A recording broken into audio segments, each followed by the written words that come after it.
Miss Dewi, saya Jan Patris dari kelas 11 IPS 2. Hari ini saya akan menjelaskan apa itu algoritma dan program.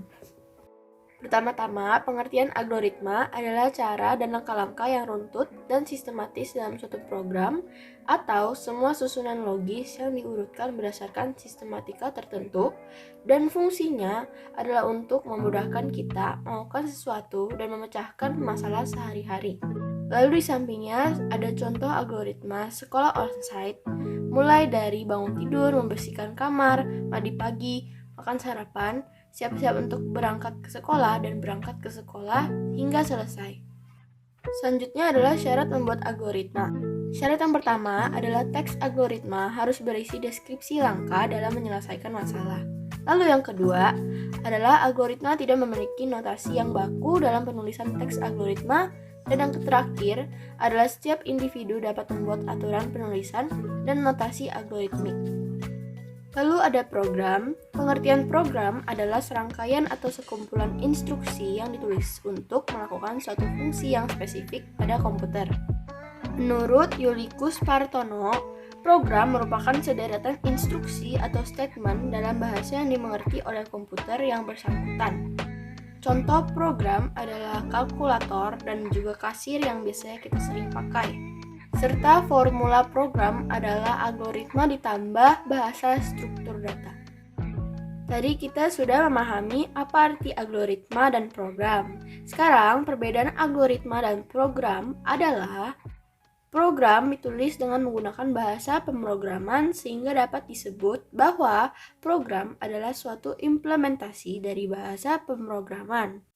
Sedangkan pembuatan algoritma tidak bergantung pada bahasa pemrograman sehingga algoritma disebut independen dari bahasa pemrograman. Kemudian ada subprogram. Subprogram dibagi menjadi dua, yaitu prosedur dan fungsi. Di mana prosedur adalah sebuah program yang terpisah dalam bloknya sendiri dan fungsinya adalah sebagai subprogram atau program bagian. Berikut adalah ciri-ciri prosedur, yaitu memiliki satu fungsi tujuan atau logical inherent.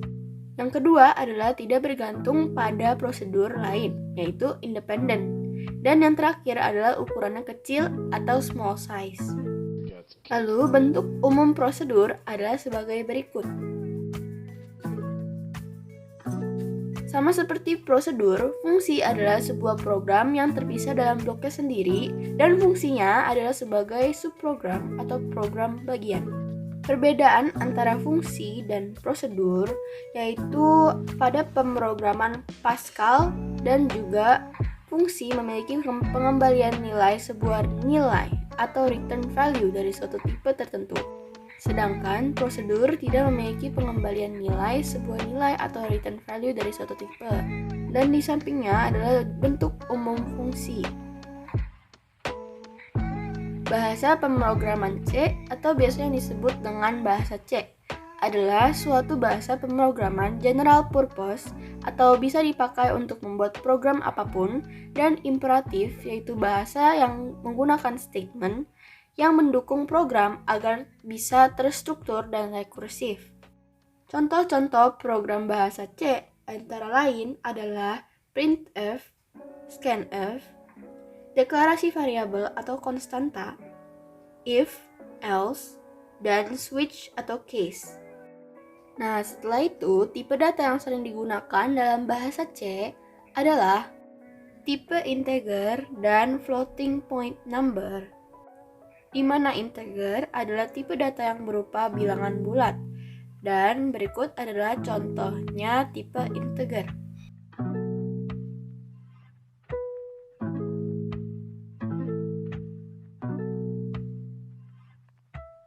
Dan ini dia floating point number, di mana floating point number adalah tipe data yang berupa bilangan real.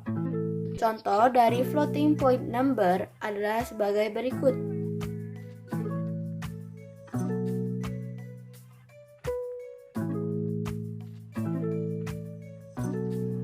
Jika sudah memasukkan rumus yang telah ditunjukkan tadi ke dalam online GDB, maka hasilnya akan seperti berikut.